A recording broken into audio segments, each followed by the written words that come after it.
ఖమ్మంలో దారుణం జరిగింది. ఇద్దరు చిన్నారులను చంపి తల్లి ఆత్మహత్య యత్నం చేసుకుంది. మరింత సమాచారం మా ప్రతినిధి రవిచంద్రను అడిగి తెలుసుకుందాం. రవిచంద్ర, చెప్పండి, విషాద ఘటనకు సంబంధించి పూర్తి వివరాలేంటి? ఇద్దరు పిల్లల్ని చంపి తాను ఆత్మహత్య చేసుకునే ఘటన ఖమ్మంలో చోటు చేసుకుంది. భార్య భర్తల మధ్య ఘర్షణ, ఇతర కుటుంబ తాగాలు, అలాగే ఇంటికి సంబంధించి వేరే ఇంటికి మార్పు చేయడం, ఇతర గొడవలతోటి రాత్రి ఘర్షణ జరిగే తీవ్ర మనస్తాపానికి గురై భార్య భర్తల మధ్య గొడవ జరిగి ఆ గొడవ కారణంగా తీవ్ర మనస్తాపానికి గురైనటువంటి వివాహిత తన ఇద్దరు పిల్లల్ని పురుగుల మందు ఇచ్చి చంపి ఆ తర్వాత తాను ఆత్మహత్య చేసింది. అయితే ఆమె ప్రస్తుతం ఆసుపత్రిలో చికిత్స పొందుతుంది. వీరు ఖమ్మం ఏదులాపురం మున్సిపాలిటీ గుర్రాలపాడుకు చెందినటువంటి బొబ్బాల లింకరాజుతో చింతకాని మండలం నరసింహపురానికి చెందిన స్వాతికి వీరిద్దరికి 9 సంవత్సరాల క్రితం వివాహం జరిగింది. లింగరాజు పాల వ్యాపారంతో పాటు ఖమ్మం నగరంలోని మొబైల్ షాప్ లో కూడా పనిచేస్తున్నాడు. గత ఏడాది కాలంగా ఖమ్మం నగరంలోని పంపింగ్ వెల్ రోడ్ లో నివాసం వీళ్ళు ఇద్దరు అక్కడ నివాసం ఉంటున్నారు.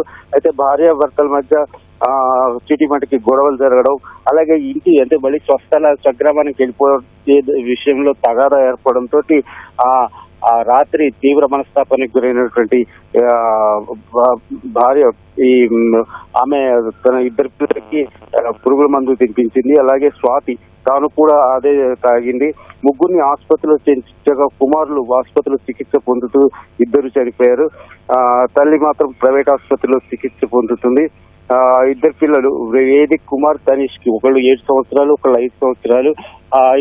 చిన్నారుల మృతి తీవ్ర విషాదాన్ని రేపింది. కుటుంబ సభ్యులు కన్నీరు మున్నీరుగా విలువిస్తున్నారు. ఇద్దరు పిల్లల్ని ప్రస్తుతం ప్రభుత్వ ఆసుపత్రి మార్చిరికి తరలించారు. ఆ ప్రైవేట్ ఆసుపత్రి మాత్రం తల్లి చికిత్స పొందుతోంది. పోలీసులు కేసు నమోదు చేసి దర్యాప్తు చేస్తున్నారు. ఇంకేమైనా కారణాలు ఉన్నాయని అన్ని కోణాల్లో కూడా దర్యాప్తు చేస్తున్నారు. మొత్తానికైతే ఆ వివాహిత ఇద్దరు పిల్లల్ని చంపి తాను ఆత్మహత్య చేసుకోవడం మాత్రం ఖమ్మం నగరంలో కలకలం రేపింది. కుటుంబంలో తీవ్ర విషాదాన్ని రేపింది. రైట్ రవిచంద్ర, ప్రస్తుతం ఆ తల్లి పరిస్థితి ఎలా ఉంది? తల్లిని ఆసుపత్రిలో చికిత్స పొందుతోంది. కొంత ఆందోళనకరంగానే ఉన్నట్టుగా తెలుస్తోంది. ప్రస్తుతం అయితే నిలకడగా ఉందని వైద్యులు చెప్తున్నారు. మరి కొంత అంటే మధ్యాహ్నం తర్వాత ఏ సంగతి చెప్తామని చెప్తున్నారు. అలాగే ఎవరైతే చనిపోయారు ఇద్దరు పిల్లలు మాత్రం ఇక్కడ ప్రభుత్వ ఆసుపత్రి మార్చిరికి తరలించారు. రైట్, ధన్యవాదాలు రవిచంద్ర.